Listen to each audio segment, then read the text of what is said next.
Lord be with you. And with your spirit. A reading from the Holy Gospel according to St. Luke. Glory to you, Lord. One day, when Jesus was praying alone in the presence of his disciples, he put this question to them: "Who do the crowd say I am?" And they answered, "John the Baptist, others Elijah, and others say one of the ancient prophets come back to life." "But you," he said, "who do you say that I am?" It was Peter who spoke up. "The Christ of God," he said. But he gave them strict orders not to tell anyone anything about this. "The Son of Man," he said, "is destined to suffer grievously, to be rejected by the elders and chief priests and scribes, and to be put to death, and to be raised up on the third day." The Gospel of the Lord. Praise to you, Lord Jesus Christ.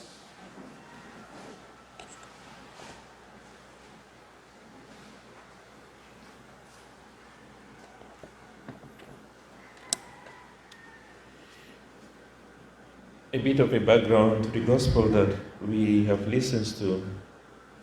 You can imagine the Jews are under oppression of the Romans. And they have been waiting for a Savior right from the time of the prophets, because the prophets prophesied and they said there will be a Messiah who is going to come and set them free. He's going to free them. He's going to bring them out of their suffering. And they have been expecting for this Messiah for the past more than 400 years. And the prophets were talking about this Messiah king who is going to come from the stock of David, from the root of David, from the line of Judah. And we were always looking forward to that. And when they went into exile, the prophets were always giving them a message of hope and telling them, don't worry, there will be somebody who will be raised up who is going to save you. He would be the Messiah, the Christ, the Son of God. And they have been looking forward to that. And then after the exile, they were taken over by the Greeks and then later on the Romans. And under the Romans, they were under a lot of oppression. And then appears this man called Jesus. And then they begin to experience the things that he is doing. Right up to this moment, we see him calming the storm. He has raised 2 people from the dead, the son of the widow at 9, and he had raised also the son of Jairus. He had healed a woman who had suffered with hemorrhage for 12 years. He had cast out demons.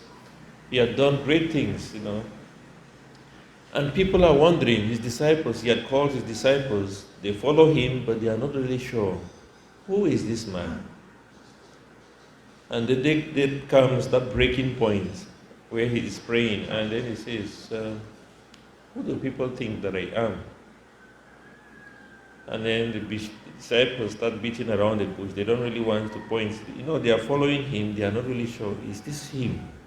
Is this he that the prophets talked about? They have seen the great things that he's doing.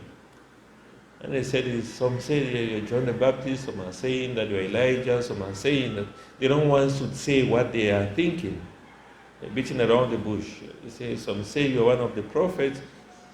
And they said, but what about you? Who do you think I am? In other words, I know you have been following me for all this while. There are many questions in your mind about who I am, about my identity. Who do you think I am? And then Simon breaks the ice and he says, you are the Christ of God. You are the Messiah. And then to confirm that, he says, shh, don't tell anybody about it.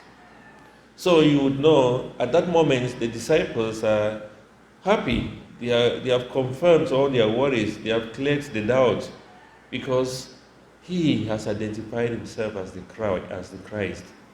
Because he tells them, please don't tell anyone.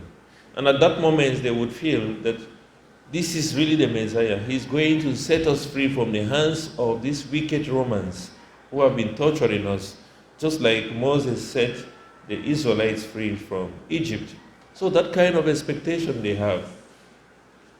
But then the shocking thing comes when he says, don't tell anyone. He says, this is what is going to happen to me. I'm going to be tortured. I'm going to be handed over to men, to the power of men. They are going to crucify me. I'm going to die. Just imagine how difficult it will be for these people. They feel that this is the warrior, this is the person who is going to set them free. And then he says, this is what the Christ of God means.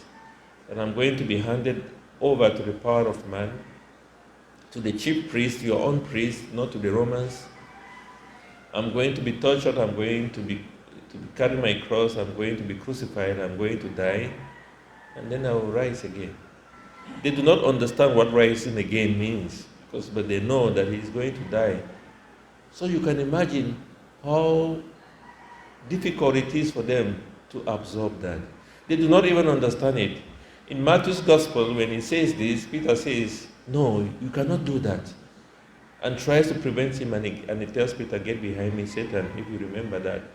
Because it is a contradiction of what they are thinking about. They feel that the Messiah is going to come.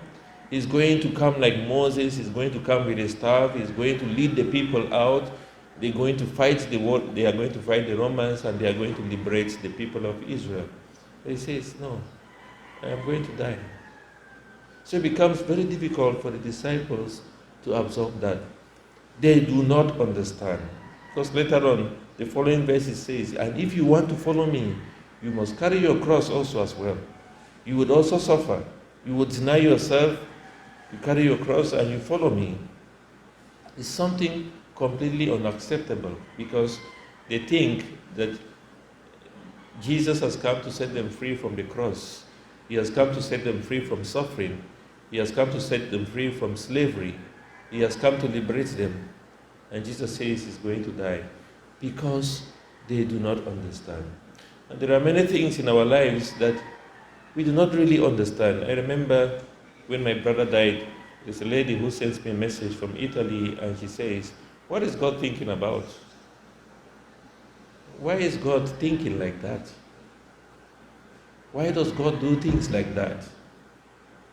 We think about the situation in Pakistan, and you say, why would God allow 1,000+ people to just die in a flood?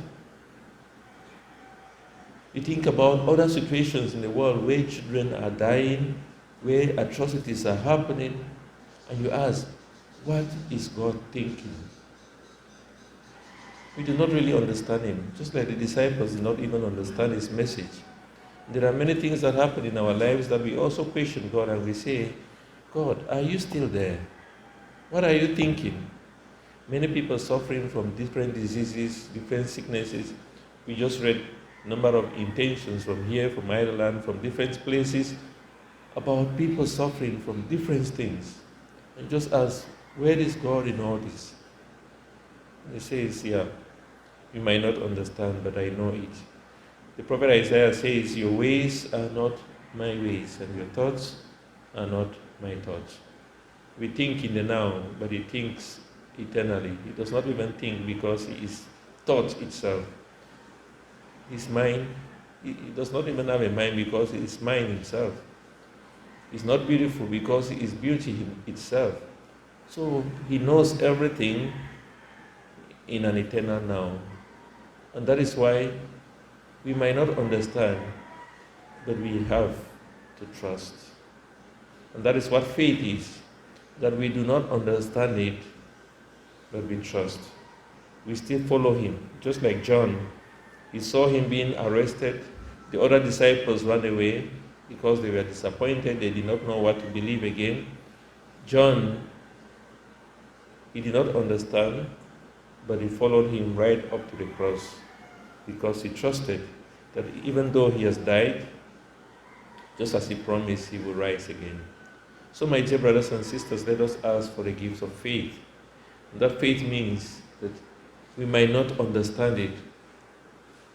We might not understand what is happening to us. We might not understand why God allows all that to happen, that we trust that everything is happening according to God's will. And God's will is always for our own good.